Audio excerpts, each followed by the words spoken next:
Hello, this is Matthew Armstrong. And I'm Victoria Whitehead. And welcome to day 26. It's going so far we're getting lost in our days. We're at day 26 of our 100-day juice feast. And it's a beautiful sunny evening.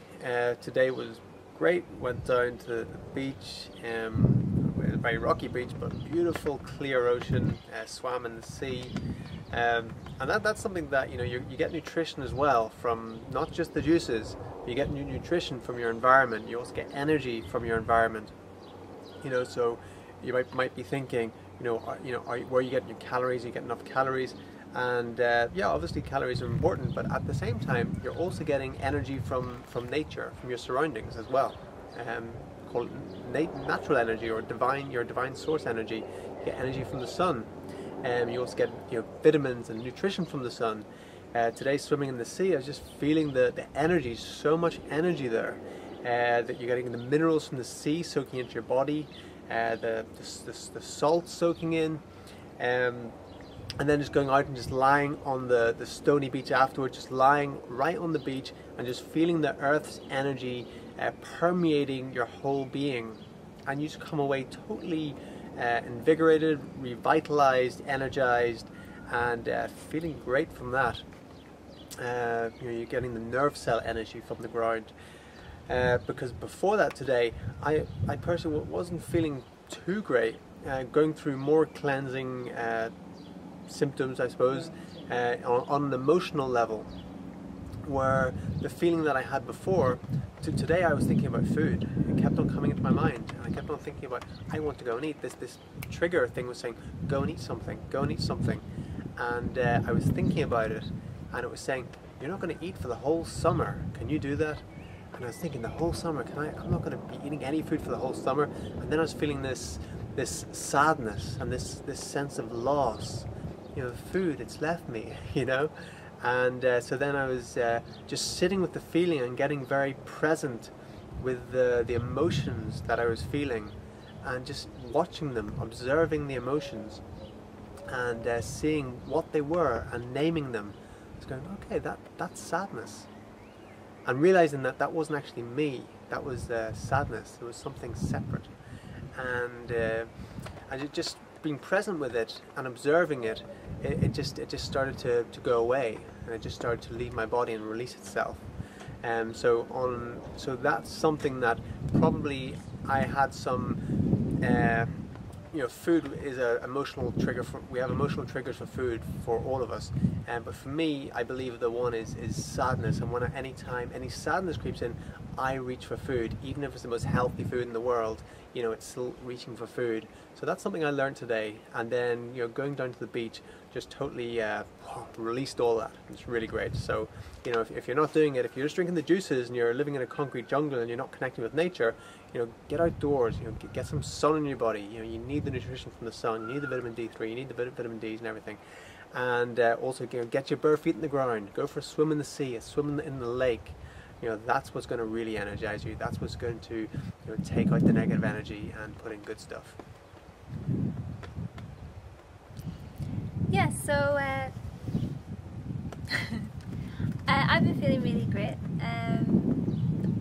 Matthew was talking about having food cravings. What I noticed with me was at the very beginning, I was craving food all the time, and I'd smell food and I was like, oh, I want food. But since I made the decision, in and around the day, was it day 20 or something? Or whatever day I made the decision that I was going to do the full 100 days, since then I haven't had really any cravings. I've been very much just really enjoying being on the journey and becoming this new healthier me. So it is interesting that the difference between how the two of us have been getting on recently. I know a lot of people, they look at Matthew and they say he's very disciplined, he's very determined, and sometimes he'll do something, they're like, oh yeah, but that's Matthew, he can do that, I can't do that. But what I want you all to know is, if I can do it, you can do it. I'm a foodie, I love my food, I really enjoy eating, but at the same time, I've decided to put a value on being healthier and creating this new healthier me, and seeing what will happen if I drink the juices and the new clarity that's come from that. So really just make a decision, even if it's just to do, a 5-day cleanse. whatever you feel comfortable with right now, but definitely just make the decision. Okay, cool. So we're going to do our yoga posture, but before that, check out what we're drinking today. Alright, today we've got another great green one. We always like to have our the most greens in the evening. The ones that we have with fruit, mostly fruit, or a lot of fruit, we'll have those in the morning, maybe the afternoon, and then in the evening, we always like to put as much greens in as possible. Because the fruits, they're the energizers. You have the fruits the morning, the afternoon, and they'll give you the energy to motor throughout your day. And then all the greens, that's what we have in the evening. And the greens are the real healers. And when you're sleeping, that's when the healing process goes. You want to get as much minerals into our system as possible in the evening in the form of greens, alkalize our system as much as possible, and that helps us and allows us to have a good night's rest. Okay, so what do we got? We got courgette. We have celery. Always like to get a celery in every single day, at least one head of celery each every single day.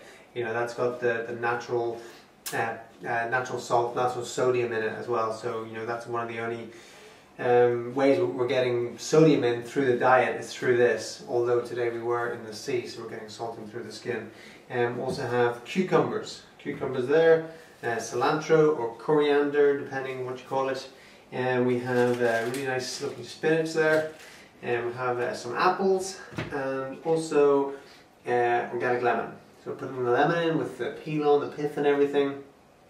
One of these days I'm going to find out exactly all the benefits of the skin and the pith and exactly what's in it and the properties, because I forget now, but I learnt it many years ago when I used to listen to the Juice Man's cassette tapes. Years ago, I used to listen to these cassette tapes from the Juice Man. He was one of the people that inspired me to start juicing, and he was juicing lemons, and I remember him telling all the properties of the lemon and why the skin's so good, why the pith's good.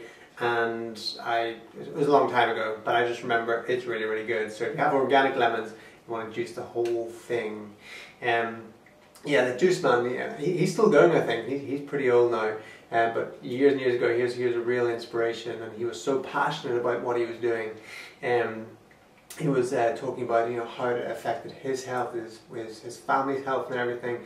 He's even saying his wife, when they had their first child, and the child's health was okay but wasn't great. But when they had their second child, that's when his wife was juicing. Before that, she wasn't juicing or anything, and she was living throughout the pregnancy on mostly juices. And in America, apparently, you get a score when the baby's born. They check out the health, everything about the health, and then it gets a score. The baby gets a score. And that hospital gave the baby a perfect 10 score. Nothing wrong, everything just perfect for that baby. And the hospital said it was the first time any baby got a perfect 10 score in that hospital. And throughout the whole pregnancy, she was juicing. Like 80% of what she took into her system was juice. So I remember listening to that years ago, and that was a lot of that inspired me. So maybe check out the Juice Man. I think he's still going. Okay, but that's the juice. Let's juice. So today we're on to the fourth of the 5 Tibetans, and this is a really good one. Something I wanted to mention before was, if you haven't looked at the other videos, make sure you look at the previous videos to get the full description of the 5 Tibetans and why we do them and the benefits and the breathing and all that. But one thing I did want to mention is, I talked about it slightly in the last video, is the movement of the head and the neck forward and back. And obviously you don't want to hurt your neck or anything, but that movement is important. And if you don't have any neck problems, then go ahead and do it. Take it easy. But if you have neck problems, then it's up to yourself how easy or how hard you go with it. But my understanding is we have basically our whole life comes up through our spine here, and through like a little hole in the base of the skull. We have our atlas bone there and everything, our atlas joint and bone, and that's basically our whole life.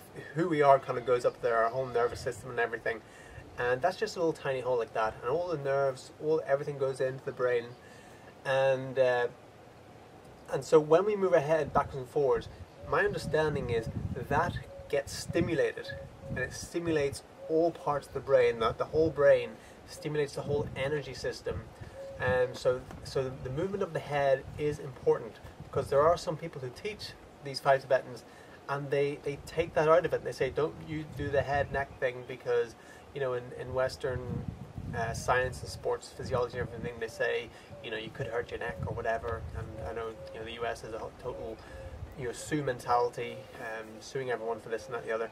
So, but it is important that it is part of the 5 Tibetans to move the head backwards and forwards in the various postures. So this one here, it's like the tabletop in yoga. We sit up nice and straight. You sit up on your bones, not on your bum, but sit up so you get your seat bones like that. Point your toes up, and then have your hands right by your side, not back, right by your sides here. Push them into the mat, and you're starting with your chin on your chest, and then as you breathe in, look all the way back as far as you can, lift your hips as high as you can, and then breathe out. Breathe in, breathe out. Breathe in, out. Breathe in, out. Breathe in, out. Breathe in, out. Breathe in, out. Okay, so that's it. A really good one. Feels really good from doing that. Again, you know, start off. Don't do 21 straight away, but work up to 21. Maybe start off with 3 or 7 and build it up each week. And that's pretty much it for today. Victoria, come and join us. Whoa. Hello. So I'd like to thank you all for joining us on our journey, and anybody that subscribed or shared our videos, much appreciated. If you have any questions, leave them in the box below and we'll do our best to answer them, and if we can't, we will. My name's Victoria Whitehead. And I'm Matthew Armstrong, and before we go, I'm just going to give you a last quick look at the sunset we're having. So check this out.